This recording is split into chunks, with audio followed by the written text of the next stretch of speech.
ಬಿಟ್ಬಿಡಿ. ನಿನ್ ಮತ್ತೆ ಮಾತನ್ನ ಬದಲಿಸಲ್ಲ ತಾನೆ? ಬದಲಾಯಿಸಲ್ಲ. ಅದು ಹಾಗ್ ಬಾರೆ ದಾರಿಗೆ. ಶಿವರಾಜು, ತಂಗಮ್ಮ, ರಾಜಲಕ್ಷ್ಮಿ, ಎಲ್ಲರೂ ಕೇಳಿಸ್ಕೊಂಡ್ರಲ್ವಾ? ನನ್ನ ಹೆಂಡತಿ ಆದ್ಯ ಸೀನು ಮದುವೆಗೆ ಒಪ್ಕೊಂಡಿದ್ದಾಳೆ. ಮೊದ್ಲೇ ವಕ್ರ ಬುದ್ಧಿ ಇವಳಿಗೆ. ಇವಳು ಬುದ್ಧಿ ಬದಲಾಗೋಕೆ ಮುಂಚೆನೆ ಬೇಗ ಮದುವೆನ ಮುಗಿಸ್ಬೇಕು. ಮುಹೂರ್ತಕ್ಕೆ ಟೈಮ್ ಕೂಡ ಆಗೋಗ್ತಿದೆ. ನಡ್ರಿ ಅಲ್ಲ. ನಿಂತ್ಕೊಳ್ಳಿ. ಹೆದರಿಸಿ ಈ ಮದ್ವೆಗೆ ನನ್ನ ಒಪ್ಸೋದಲ್ಲ, ಈ ಮದ್ವೆಗೆ ಅಣ್ಣ ಒಪ್ಕೋಬೇಕು.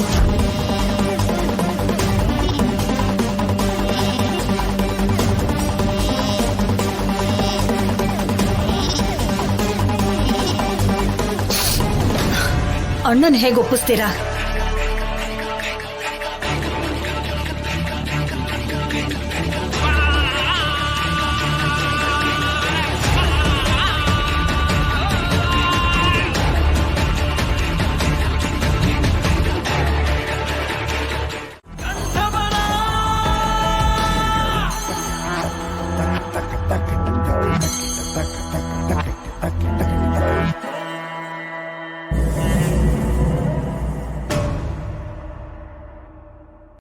ಇದೇನತ್ಗೆ ಅಷ್ಟು ಕಷ್ಟಪಟ್ಟು ಚಾರು ಜೊತೆ ಮದ್ವೆ ಕಾಯಂ ಮಾಡಿ ಇವಾಗ ಮತ್ತೆ ಆದ್ಯಂಗೂ ಸೀನುಗೂ ಮದ್ವೆ ಮಾಡ್ಸೋದಕ್ಕೆ ಒಪ್ಕೊಂಡಿದ್ದೀರಾ?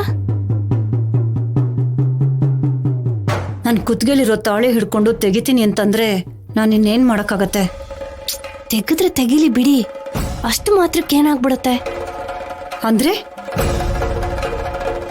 ಏನು? ನಿನ್ ಕತ್ತಲಿರೋ ತಾಳಿ ತೆಗಿತೀನಿ ಅಂದ್ರೆ ನೀನ್ ಸುಮ್ನೆ ಇರ್ತೀಯ? ನನ್ ಕತ್ತಲ್ಲಿರೋ ತಾಳಿ ಯಾಕೆ ತೆಗಿತಾರೆ? ಮತ್ತೆ ನಿನ್ ತಾಳಿ ತರನೇ ನನ್ ತಾಳಿನೂ ಅಲ್ವಾ? ಆ ಭಯಕ್ಕೆ ಒಪ್ಕೊಂಡಿದ್ದು. ಅಂದ್ರೆ ನಮ್ ಚಾರು ನಿಮ್ ಸೊಸೆ ಆಗಲ್ವಲ್ಲ, ಇಷ್ಟ ಇಲ್ದೇ ಇದ್ರು ಆ ಆದ್ಯನ ನಿಮ್ ಸೊಸೆ ಮಾಡ್ಕೋತಿರಲ್ಲ ಅಂತ ಹೇಳ್ದೆ. ನಾನು ಒಪ್ಕೊಂಡ್ರೆ ಆಗೋಗುತ್ತಾ? ಆದ್ಯನ್ಗೂ ಸೀನುಗೂ ಮದ್ವೆ ಮಾಡೋಣ ಅಂತ ನನ್ನ ಹತ್ರ ಹೇಳೋಷ್ಟು ಸುಲಭ ಅಲ್ವಲ್ಲ.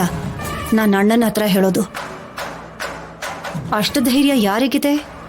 ಚಾರುನೇ ನನ್ ಸೊಸೆ, ನೋಡ್ತಿರು.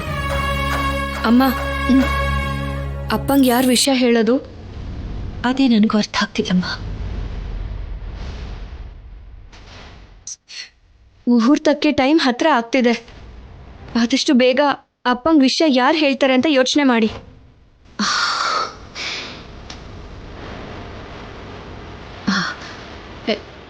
ಶಿವರಾಜು,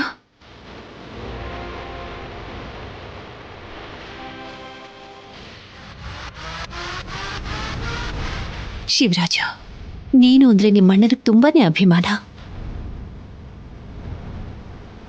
ಯಾವ ವಿಷಯನೇ ಆದ್ರೂ ಧೈರ್ಯವಾಗಿ ನಿನ್ನೊಬ್ಬರಿಂದನೇ ಮಾತಾಡೋದಕ್ಕೆ ಸಾಧ್ಯ ಆಗೋದು.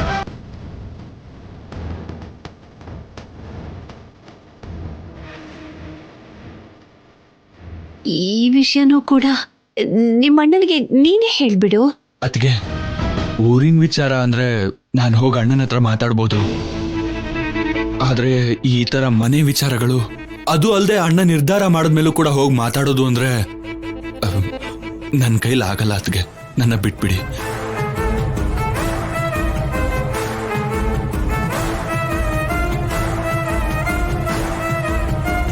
ಮತ್ತಿನ್ ಯಾರು ಹೇಳ್ತಾರಪ್ಪ?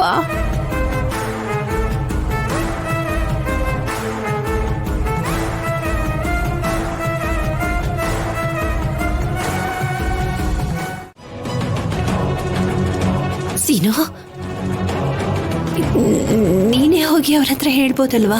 ನಾನಾ? ನಮ್ ಮದ್ವೆ ಮಾಡ್ಸಿ ಅಂತ ನಾನು ಹೋಗಿ ಮಾವನ ಹತ್ರ ಹೇಳ್ಬೇಕಾ? ಆ ಮಾತು ಹೇಳಿದ ಮರುಕ್ಷಣನೇ ಮಾವ ನನ್ನ ಮತ್ತೆ ನನ್ನ ಬ್ಯಾಗ್ನ ಒದ್ದು ಹೊರಗೆ ಹಾಕ್ತಾರೆ.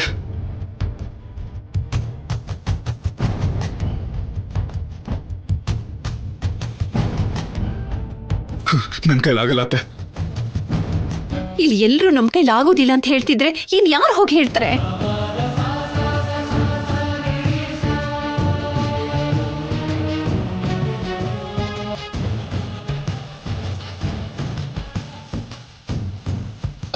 ಅತ್ತಿಗೆ, ಅತ್ತೆ, ಅಮ್ಮ, ದೊಡ್ಡಮ್ಮ, ತಂಗಿಯಮ್ಮ, ಯಾಕೆ ಎಲ್ಲರೂ ನನ್ನನ್ನೇ ಕರಿತಾ ಇದ್ದೀರಾ? ಅಣ್ಣನ ಹತ್ರ ನಿಮ್ಗಿರೋಷ್ಟು ಸ್ವತಂತ್ರ ಇಲ್ಲಿ ಯಾರಿಗಿದೆ ಅದಕ್ಕೆ?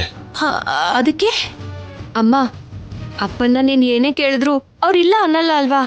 ಅದು ಸರಿ, ಅದಕ್ಕೆ ತಂಗಿಯಮ್ಮ, ಈ ವಿಷಯನ ನೀನೇ ಭಾವನವ್ರಿಗೆ ಹೇಗಾದ್ರೂ ಹೇಳ್ಬೇಕಮ್ಮ. ಅವ್ರ ಹತ್ರ ಹೋಗಿ ನಾನು ಹೇಳೋದ? ಅಯ್ಯೋ ದೇವ್ರೆ, ನನ್ನ ಕೈಲಾಗೋದಿಲ್ಲಪ್ಪ. ನಿಮ್ ಕೈಲಿ ಆಗುತ್ತೆ ದೊಡ್ಡಮ್ಮ. ನೀವ್ ಏನೇ ಹೇಳಿದ್ರು ದೊಡ್ಡಪ್ಪ ಅದಕ್ಕೆ ಒಪ್ಕೋತಾರೆ, ಇದಕ್ಕೂ ಒಪ್ಕೋತಾರೆ. ಪ್ಲೀಸ್ ಅಮ್ಮ ತಂಗಿಯಮ್ಮ, ಮಕ್ಳ ಮಾತು ದೇವ್ರ ಮಾತಿಗೆ ಸಮ ಅಂತ ಹೇಳ್ತಾರೆ. ಇವನೇ ಅವ್ರು ಒಪ್ಕೋತಾರ ಅಂತ ಹೇಳ್ತಿದೆ ಅಂತಂದ್ರೆ ಭಾವನವ್ರು ಖಂಡಿತವಾಗ್ಲೂ ಒಪ್ತಾರೆ. ಹಾ, ಈ ವಿಷಯನ ನಾನು ಹೋಗಿ ಅವ್ರ ಹತ್ರ ಹೇಗೆ ಹೇಳೋದು? ನನ್ನ ಕೈಲಾಗಲ್ಲ. ಅಮ್ಮ, ನಿನ್ನ ಬಿಟ್ರೆ ಬೇರೆ ಯಾರು ಹೇಳಲ್ಲ ಅಮ್ಮ. ಹೌದು ಅದಕ್ಕೆ ಈ ವಿಷಯನ ಅಣ್ಣನ ಹತ್ರ ಹೇಳೋದಕ್ಕೆ ನೀವೇ ಕರೆಕ್ಟು. ಹೌದತ್ತೆ, ನೀವ್ ಹೇಳಿದ್ರೆ ಮಾವ ಇಲ್ಲ ಅನ್ನಲ್ಲ.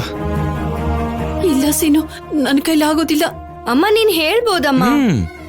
ಹೌದು ಅದಕ್ಕೆ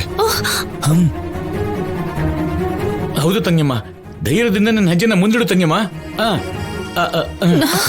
ನಮ್ಮಿಬ್ರ ಮದ್ವೆ ಈಗ ನಿಮ್ ಕೈಯಲ್ಲೇ ಇದೆ ಅತ್ತೆ. ಇನ್ ಯೋಚಿಸ್ಬೇಡಮ್ಮ, ನೀನ್ ಹೋಗು. ಹೋಗಿ ಅತ್ತೆ. ಹೋಗಮ್ಮ. ಹೋಗಿ ಅದಕ್ಕೆ